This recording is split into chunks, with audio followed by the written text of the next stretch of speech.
Hi guys, ako nga pala si Mawen at ito ang aking first travel vlog. So samahan niyo ako magpunta sa Taiwan. At ayan, boarding na kami ng plane. And tcharan! Welcome to Taiwan! Kasama ko pala dyan si Tita Iza and si James. Ito yung hotel na pinagstayan namin. And by the way, colleagues ko sila sa office. And like ko rin sila kasama sa mga travels even before. So, during our first night, ayan, lakad-lakad muna, hanap ng food dahil gutom na kami. So, first meal, napunta kami sa 7-Eleven! Woohoo! Ayan yung sa akin. Tapos, ayan naman yung sa kanila. Parang hindi siya masaya, no? Ayaw mo ba? Akin na lang. First day, lakad, hanap ng kung saan man yan. Pupunta kami sa mga first stop namin. At mode of transport dito ay mostly by train. So, ang laki ng subway nila, basta grabe yung train system, napakagaling. Sana ganun din dito sa Pilipinas. Kasi bili ka muna ng ticket, syempre baka makapasok ka sa platform, and then after nun, napunta kami dyan sa mall yan eh. So kumain muna kami dahil lunch time na yan, gutom na. So mostly ang daming varieties ng food. Tapos ayun nga, kung makikita nyo, may mga ramen din. Kay ramen ng winasak na tahanan. Ano daw? Eto na talaga. Yan ay sa akin. Nom, nom, nom, nom. Hello there, sabi. Kasi yan, gumagalaw. Ang galing, no?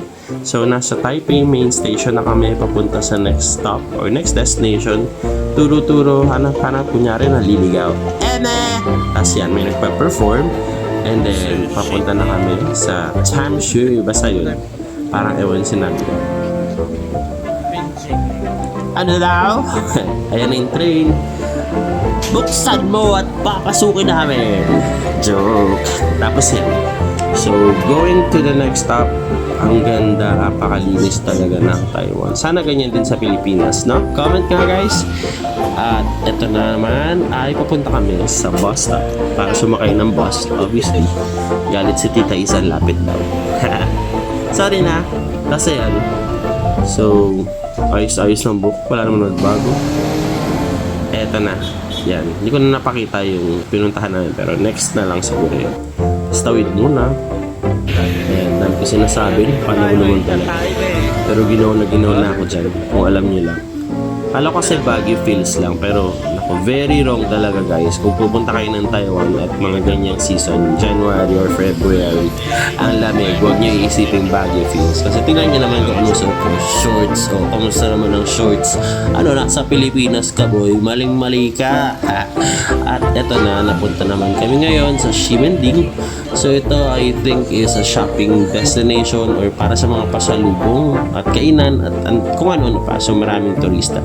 And sinubukan ko nga rin pala dito yung sikat na milk tea. Ayan. So sakto lang, di naman ako masyadong nasarapan. Parang overrated. So yan. Yun lang. See you on the next part. Thank you so much!